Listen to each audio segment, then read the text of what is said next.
కాళేశ్వరంలో ఇంత పెద్ద కాళేశ్వరంలో 3 బరాజులు అదే విధంగా 15 రిజర్వాయర్లు ఉండే కాళేశ్వరంలో ఒక్క బరాజులో 3-4 పిల్లర్లకు ఇబ్బంది జరిగితే దాన్ని రిపేర్ చేయండి. ఇప్పుడే మా గౌరవ పెద్దలు కడియం శ్రీహరి గారు డిమాండ్ చేసినారు, దాన్ని రిపేర్ చేయండి. రైతుల మీద కోపం పెంచుకోకండి.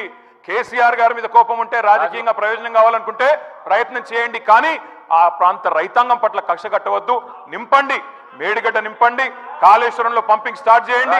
కొత్తగా వచ్చిన ప్రభుత్వమే ఏదో తప్పు చేసినట్టు, ఈ తప్పుకు కొత్తగా వచ్చిన వాళ్ళే బాధ్యత అయినట్టు, అదేవిధంగా పదే పదే భాష గురించి మాటల గురించి మీరు ఇట్లా అంటుండ్రు, మీరు అట్లా అంటుండ్రు, మమ్మల్ని గౌరవిస్తలేరు అని ఏదైతే చర్చ జరుగుతుందో, మాజీ ముఖ్యమంత్రి గారు నిన్న నల్గొండ జిల్లాలో వాడిన భాష మీద చర్చ చేద్దామా అధ్యక్ష? ఏం బీకనిక పోయినరని అడుగుతాడా అధ్యక్ష?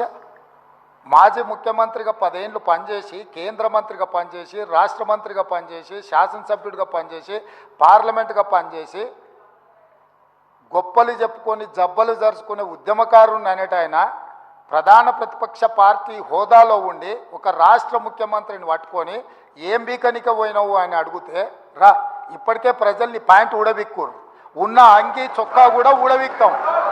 ఇప్పటికే తెలంగాణ ప్రజలు మొన్న జరిగిన ఎన్నికలలో మీ పాయింట్ ఊడవీకిరు. ఇవాళ ఆ పాయింట్ ఊడవీకితే చెప్పుకునే దిక్కులేక బొక్కబోర్ల పడితే బొక్కలు ఇరిగినాయి మీకు.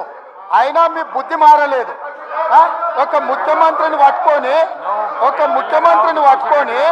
ఏం బికనిక పోయినామని అడుగుతారా అధ్యక్ష? ఇది పద్ధత? ఈరోజు మేడిగడ్డ మేడి పండులాక కుంగిపోతే మేడిగడ్డల నీళ్లు నింపడానికి అవకాశం ఉందా అధ్యక్ష? ఇవాళ మీరే సాగునీటి పారుదల శాఖ మంత్రులుగా పనిచేసారు కదా. చంద్రశేఖరరావు గారు, హరీష్ రావు గారు ఇద్దరు సాగునీటి పారుదల శాఖ మంత్రిగా పనిచేసారు కదా అధ్యక్ష. ఈరోజు వాళ్ళకే పెత్తనం ఇస్తాం, వాళ్ళనే చేయమని ఉండ్రి.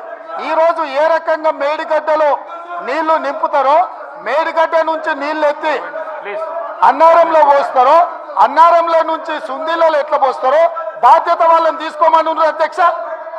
మొత్తం కుంగిపోయి కుప్పగూలిపోతుంటే ఈరోజు అక్కడ నీళ్లు నింపడానికి ఏమాత్రం అవకాశం లేక పూర్తిగా ప్రాజెక్టు దెబ్బతిని ఖర్చు పెట్టిన 94,000 కోట్ల రూపాయలు వృధా అయిపోయి ఈరోజు మొత్తం ప్రాజెక్టే దెబ్బతిన్న పరిస్థితుల్లో ఈరోజు ప్రజల దగ్గరికి వెళ్ళి సమాధానం చెప్పుకోలేక శాసనసభకు రావాల్సిన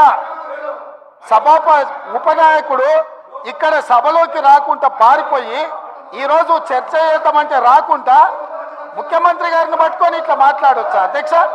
అందుకే నేను ఒకటే మాట అడుగుతున్నా, మీరు ఇవాళ చర్చకు సిద్ధమైతే పిలువండి. మీ పార్టీ నాయకుడిని, మీ సభాపక్ష నాయకుడిని చర్చ చేద్దాము. రేపు సాయంత్రం వరకైనా కాళేశ్వరం ప్రాజెక్టు మీద, గోదావరి జలాల మీద ఈ ప్రభుత్వం చర్చ చేయడానికి సిద్ధంగా ఉంది. పారిపోయి ఫామ్ హౌస్లో వండుకొని ప్రతిపక్షాలుగా బాధ్యత నుంచి తప్పించుకొని మీ అవినీతి బయటపడుతుందని, కాళేశ్వరంలో మీ దోపిడీలో జైలుకి వెళ్లాల్సి వస్తుందని కేసీఆర్ను చంపుతారా అంటారు.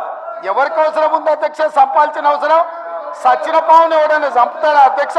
మొన్నటి ఎన్నికలలో ప్రజలు ఆ పావును చేత్తో కాదు కట్టెతో కొట్టిరు అధ్యక్ష. ఆ పాము ఆల్రెడీ సచ్చింది. సచిన పావును చంపాల్సిన అవసరం మాకే ఉంది అధ్యక్ష. ఈ రోజు సానుభూతి కోసము వీల్ చైర్ నాటకాలు, వీధి నాటకాలు ఏంటి అధ్యక్ష ఇది? ఈ రోజు అవకాశం వచ్చినప్పుడు ఈ సభలో చర్చ చేయడానికి ప్రభుత్వం సిద్ధంగా ఉంది.